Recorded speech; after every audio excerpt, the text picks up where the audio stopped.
experience. And yeah, it's an adventure, man. It's a 5-day full-on adventure. 5 days up a piece of granite in Yosemite Valley. Kicked it all off for you, sounds like. Yeah. Oh yeah. But it started earlier. Like I said, it started climbing trees as a kid, and like, you know, and then you get into climbing on boulders, and you get into climbing on the roof of your school to retrieve like a ball during recess, and nobody else has the gumption to go do it. And, you know, I think it just started early on. And then that became the culmination of challenging myself and really pushing myself to see what was possible. I'm just curious, you did say you failed that attempt a few times. What does failure look like on El Cap, first 1, 2, and 3 times? I mean, how far did you make it, and what made you realize that you were done? The first time I failed, we went about, 600 feet up, 500 or 600 feet up. And you bring your pigs or your haul bags with you. And so you haul up, you need a gallon of water per person per day. So a gallon is 8 pounds. So you do the math, 5 days, 4 or 5 days, 2 guys. I mean, you got well over 100 pounds worth of stuff with you. And so you haul these bags up, and we got to the point where you had to commit, and where going up really became like not the easier option, but this is it. Like, you are not going down, you're not bailing, like it's time to commit. And we found reasons to think that it wasn't possible, that the weather forecast wasn't perfect. We didn't have the right gear. We started to see why we couldn't do it instead of why we could do it. And that ended up creating the outcome. The second time I bailed off, and so we bailed. So we rappelled down to the ground with our bag, tails tucked between our legs, feeling like complete wusses. And only in retrospect were we realizing, like, nothing was actually wrong. Like, nothing was forcing us down. Like, it wasn't raining. There weren't too many parties ahead of us. We had the equipment. And so we learned from that experience. The next time I went up, I was actually sort of corralled into a party of 3 with this famous climber. His name's Jim Bridwell, old legend, one of the first ascensionists of many, many hard routes in El Cap. He's since passed away, but he was a mentor for so many young climbers. And he and another guy were trying a super hard wall, which was recently featured in a film called The Dawn Wall. They were trying to do that, and he saw me, bartending at night, working. We went out rock climbing a couple of days. He's like, "You're strong, you're motivated, you're young, let's go." And so, got 7 or 10 days off work and went up with him, and same deal. Jim was good to go. I felt confident, and the third member of the team didn't really believe it could happen and wanted to pull the ripcord, and so we had to bail. And so again, this is, now 2 strikes. Now I'm wondering, like, if it is possible. And eventually just got a good partner and packed up the kit. A winter had gone by at this point, and decided, if we don't bail and if we don't die along the way, we'll get to the top. So that became our mantra. Don't bail, don't die. Those are the only 2 rules. And so we plugged away, we chipped away, and we brought all our food, all our water, and we had an absolute blast. I did it in a team of 3, my friends Elliot and Kevin. And over the course of 3.5 days, we climbed the nose of El Cap, sleeping on the side of the wall on, sustaining ourselves with food and water, and hooting and hollering and laughing the whole time. We topped out, and then it was totally surreal, but a short-lived feeling of satisfaction, I feel like. And then I got to the top, and it's like, all right, now I want to do it faster. Now I want to do it in a day. Now I want to do a harder route. And I think it's just like, success begets success. And as you work through failures and you stack information in terms of like, you've got experience now, you can start to look at other opportunities with an open mind. Are you able to turn, that success begets success and you want to try a little bit harder? Have you been able to, or are you able to turn that into success in your business life as a photographer? I mean, I think, similar to the crowd, I assume a lot of the off-road racing guys, or yourself can relate, or horseback riders or anyone else for that matter, who engages in something that has real consequences, like safety, danger, concern consequences. I feel like, if anything, it gives you perspective on, the reality of failure. So if a business fails, you're going to have to go get another job. Is that the worst case scenario? You have to go get another job. No one dies. No one gets hurt. And so for me, I think the perspective and the gravity of the consequences in some of these sports that I was doing, it gives me perspective to buckle up and go for it in other avenues of my life. 100% for sure. Yeah, sure. But I don't think it's success building on success. I think it's being open to learning from mistakes, focusing on what I do have, not what I don't have. Right. And understanding that I have to fully commit. These are all lessons I learned from climbing El Cap,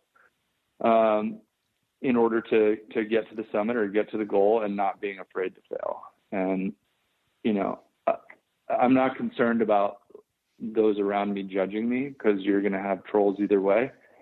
If you're successful, people are going to be talking smack. And if you fail, people are going to be talking smack. So just do your thing. But for sure, I think that mountain guiding, skiing, and remote regions, climbing on the side of Mount Everest, climbing El Capitan, I mean, all of these things give me perspective. And I think they're humbling for sure, in a way that business thus far has not provided that level of danger at all. You're not going to die. I mean, have you found that from, what you're doing versus racing? You can go into your office and be like, all right, let's do this. Let's commit, make a decision, orient yourself. Let's go. Yeah. Yeah. Well, I think you put it pretty eloquently, that when you're in business and you have a failure, what's the worst that's going to happen? You're going to go get another job. You're going to go find another client, and you're not dead. And I think that it allows us, because of our extreme sport background and kind of facing the opportunity for death in so many manners, that when you look at business, it really is just the option of working hard, and if it doesn't work out, then do something else and apply your grit and your determination towards that business, and you're going to come out okay. There's like we've said a few times, you're not going to die. So don't treat it as such, and face your challenges at work head on, just like we do in our sports. And I wish that more business people, really everyone in general, would have a serious hobby that they can rally behind and find their true self, as well as, I hate to say their maximum output, or their point of, where you're going to fail at in your sport and climbing. Where that's at. Where you're at the end of your fatigue, and you can go no further, right? Yeah, and that also, that's calculated risk, yeah. Right? You learn what your baseline is, you learn where your breaking point is, and then that's calculated risk. I'm not saying you got a family of 4, quit your job, start something, sell the farm, take it to zero. There's calculated risk for sure, but I feel like by putting yourself in risky situations, you become better at making decisions in risky situations. And, I think there's plenty of ways to do it outside of just sport as well. You can do it through other creative outlets, the making of things, photography, video, audio. You name it, you're making something from nothing. And that process ends up sort of giving you confidence as well. You're like, oh, wow, I built something from nothing. Let's do it again. Let's try a different medium. And so far I've found that, business for me has been just an exercise in creativity. It's been a huge puzzle, and putting it together, same as climbing El Capitan, where you break it down into, we call it pitches, one rope length as a pitch. Mm-hmm. Over 5 days, you do 32 or 35 different pitches. You focus on each pitch at a time. when you get to the end, then you figure out where you're going next. And you have a general idea of what's coming next, but you can only deal with what's right in front of you and plan ahead. And so it totally translates. But for me, it's about calculated risk and, choosing your spots. And when it's time to commit, you got to fully commit. I got 2 random questions about climbing to ask you, and then I want to talk about Mount Everest. But when you get to the top of El Cap, do you rappel down or do you walk down? You have an option. We walk down, but you can rappel down what's called the East Ledges. Uh-huh. You can rappel straight down, but most people don't do that. There's an express route called the East Ledges, and there's a number of climbers trails sort of through the woods, which are steep and sandy, and there's ropes, and it's a little bit of a G.I. Joe, G.I. Jane course, or you can walk like all the way down. So generally people will walk off. You're just happy to be off that ledge or whatever, that face that you just climbed up. I'm sure. You are, but man, like when you top out, I swear, like, friends will typically like come up top. They'll bring like some beers and pizza, and you high five each other and you sit down, have a little campfire, shoot the breeze. But you realize it's like bittersweet, like it's over, and you realize that getting to the top actually kind of wasn't the goal. Like it is, but it's not what you think it is. You're not, beating your chest and yelling out of victory. You're kind of sad that it's over. And so you end up realizing that it's actually about the work. It's actually about being on the wall and pushing yourself, challenging yourself, having a strong partnership, a brotherhood, a sisterhood, whoever you end up climbing with. And it's about the struggle. It's about pushing your limits. And it took me doing it like 5 times before I was like, oh, right. You top out, and like, that's a continual rat race. You're on a hamster wheel. If your goal is just the success at the end and the victory, you can climb that thing 75 times and never be fulfilled. And so I think you really start to learn lessons along the way, so long as you reflect on it, Yeah. The billionaire hedge fund manager Ray Dalio says pain plus reflection equals progress. And I think that's just, part of personal evolution is being able to look back and realize that these experiences that we've had that are hard end up giving us these gifts and allow us to evolve in so many different ways. Yeah, you're putting that perfectly too. It's about the process. And what I've always said about off-road racing for me is my favorite part is the nights around the campfire and solving puzzles and challenges and how are we going to get to the finish line. Because once you get to the finish line, as you said, you're there. It's a little bit anticlimactic sometimes, but it's about enjoying and reflecting on the process. So thanks.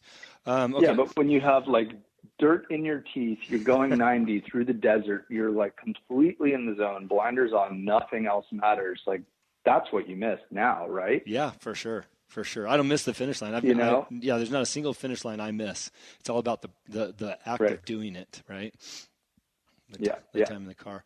Okay, this is just another random question about climbing, but when you miss a hold and you fall and you're reliant 100% on where you've anchored that rope, I'm assuming you've encountered that situation probably more than once, or is that a random occurrence, or does it happen often? Oh, no, if you're not flying, you're not trying. I mean, we call them whippers. When you fall, you take a whip. And yeah, sometimes they're coming and your forearms are just maxed and you couldn't hold onto a doorknob or open a car door. You're so pumped. Yeah. But other times it's unexpected. Your foot pops off, or you're pulling on some type of there's different styles of climbing. Sometimes you're using only your hands and feet.